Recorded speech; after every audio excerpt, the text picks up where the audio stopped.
save the lost and get glory to yourself. We ask in Jesus Christ's name. Amen.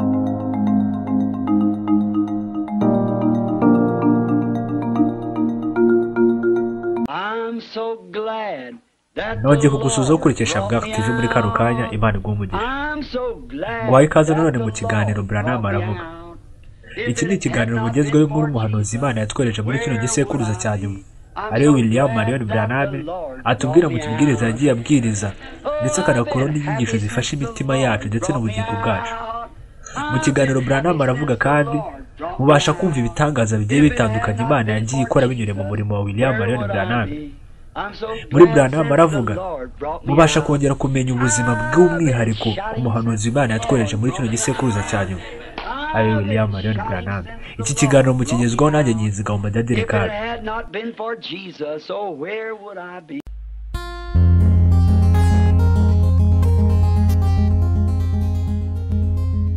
uyu munsi nk'uko bisanzwe turababwira ku nkuru umuhanuzi Imana yatwereje muri kino gisekuruza cya nyuma, ariwe William Marion Branham atubwira mu kibwiriza yabwirije mu 1963 tariki 16 z'ukwa 12 akita The Falling Apart of the World. Hariho umudozi w'inkweto wari ushaje, uyu yadoderaga inkweto mu gihugu cy'Ubudage. Muri iyo nzu yadoderagamo igihe cyose ntihaburagamo Bibiliya yo gusoma, maze nawe igihe cyose yabaga ntacyo ari gukora agafata Bibiliya akayisoma. Mu by'ukuri akajya mu mwuka agasakuza agira ati amena amen.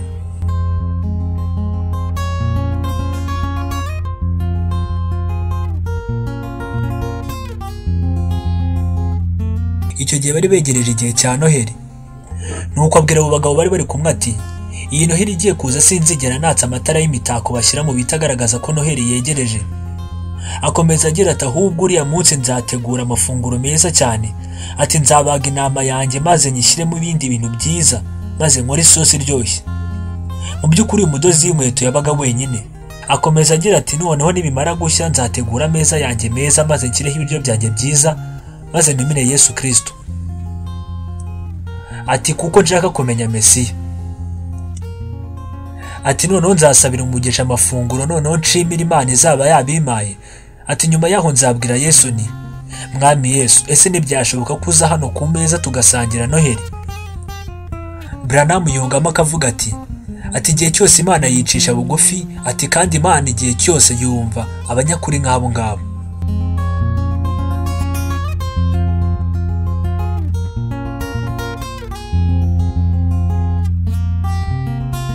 Uyu mudozi w'inkweto yabitse amafaranga yakoreye kugira ngo azabashe gukora ibyo ngibyo kuri uwo munsi wa Noheli. Mu by'ukuri kuri uwo munsi wa Noheli yari yakoze isuku ihagije mu nzu ye ndetse nawe ubwe yikoreye isuku, yasokoje imisatsi ye, nuko yicara ku ntebe imwe ndetse asigaza n'indi imwe yari yateguriye Yesu ko ari buze kwicaraho. Nuko uyu musaza yubika umutwe asabira imigisha amafunguro yari yatetse ndetse ashimira n'Imana yari yayamuhaye. Nuko arangije aravuga ati Yesu, ese byashoboka ko waza tugasangira amafunguro nateguye ya Noheli? Nuko ahita atangira kurya ari nako arimo aritegereza ya ntebe yari yateganyirije Yesu.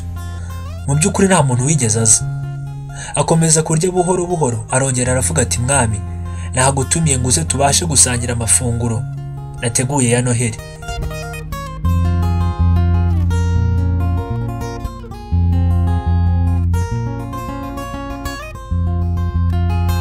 Akomeza kurya agejejemo hagati yumva umuntu urimo urakomanga ku rugi. Nakabuza yarahagurutse ajya kureba umuntu urimo urakomanga. Hageze yasanze ari umusaza ushaje cyane ndetse wanahise ibitugu. Nuko abwira uwo mudozi w'inkweto ati mugabo ushobora kumbonera ahantu nakotera umuriro kugira ngo mbashe kongera kugira ubushyuhe? Yaramushubije ati tera urutambwe winjire mu nzu umusaza. Umusaza akinjira yahise ahumurirwa n'umuhumuro w'ibiryo uyu mudozi w'inkweto yari yatetse. Akanwa ke mu by'ukuri kahise kuzura amazi kubera amerwe. Nuko uwo mudozi w'inkweto abwira uwo musaza ati hari umuntu negereje, ati ariko mu gihe ataraza ushobora kuza tukaba dusangira. Umusaza nawe arishima cyane, nuko bararya bagira ibihe byiza cyane. Umusaza aramushimira cyane, nuko arahaguruka arigendera. Umudozi w'inkweto ajya ku ruhande abwira Imana ati Mwami, kuki wanengushye? Ati ngiye ibintu byose nagerageje kubishyira kuri gahunda ndetse ngerageza no gukora ibyo nzi byose nekereza kuri buze tugasangira, ariko ntiwaza. Muri ako kanya yumva ijwi, ahita yibuka cya cyanditswe kivuga giti bike mwakoraga ninjye mwabikoreraga. Asubije ubwenge ku gihe abona ko wa musaza yari yoherejwe n'Imana koko.